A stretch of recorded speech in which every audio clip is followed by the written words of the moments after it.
Hey guys, welcome to the Sim Racing Paddock Podcast. Yeah, guys, this is the first episode of my podcast series. Now, this is something I've honestly been wanting to do for quite a while now, and I finally got pushed over the edge after being kind of stir crazy, being locked up in my home for about a week now.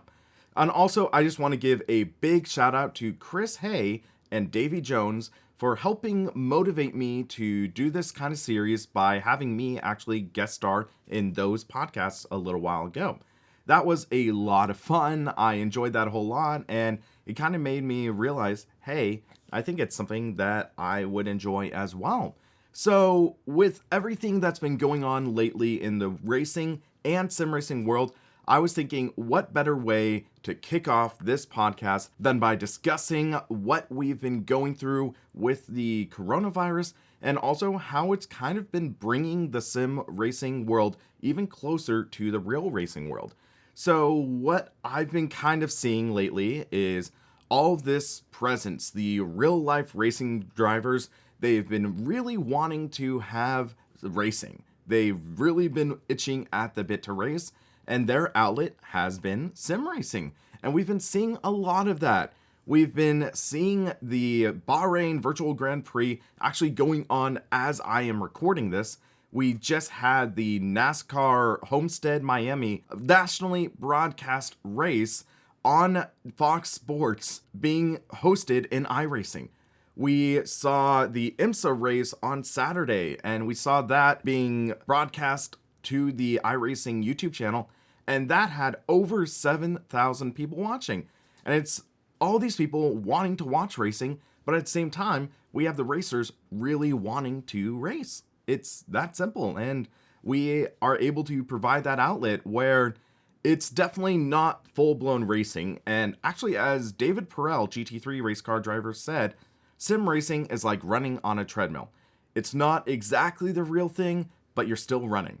So yeah, this has been an interesting experience, but I think that it's pretty darn awesome. And also, it's a great thing helping bring exposure to the world of sim racing. So one of the things I've been noticing is the IMSA race. It was hosted incredibly well. You could tell that these commentators, they knew their stuff. They did their research ahead of the race. I'm not sure if any of the commentators actually have done iRacing, but you saw they were actually fairly knowledgeable on the topic. They didn't seem lost commentating the race, and that was nice to see.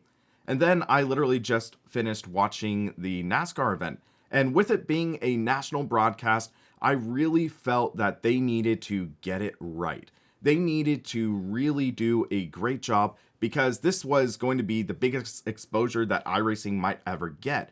There was likely going to be thousands and thousands of people watching this event on nationally broadcast TV. So what they do? They absolutely knocked it out of the freaking park. I mean, I am a big fan of the NASCAR commentating team. I was a big fan of Jeff Gordon growing up, and it's interesting seeing him in the booth. I'd rather see him behind the wheel, but he has a great personality in the booth. And then just watching the event, and I think the biggest compliment I could give to that event was it really showcased the drivers having a lot of fun. It showed that they were having a blast driving. The witty banter between Jeff Gordon and Clint Boyer, it was enjoyable to see. It was enjoyable to see this personality still extending into that virtual world, and that was great to see. So with that NASCAR event, it was awesome to see all of this exposure and it not being squandered, because I still sometimes get flashbacks back to another time where sim racing got a lot of exposure, but it ended up falling flat. And that was the Visa Vegas E-Race a couple years ago. It had a shoddily, quickly built mod and a mod track conversion or something like that that made for an unpleasant viewing experience. And you got to think about it that way. You got to think, you need to see it as an audience member. Would you enjoy it if you watch it? And ultimately, I felt like I couldn't enjoy that event. But watching the IMSA race, watching the NASCAR race, and then watching the Formula One event, those are events I'm genuinely enjoying. and it's a lot of fun. And if I'm enjoying it, if other people are enjoying it, then I believe that would be a great boost to sim racing. So it's going to be interesting. I am maybe going to try to take a look at some analytics for sim racing titles, and in the near future, I might try to see if there's a spike. But basically, what I'm getting at is it is great seeing all of this positive exposure for the world of sim racing. And I think it's a win win situation. We're getting the exposure for sim racing, and secondly, the drivers are getting good racing.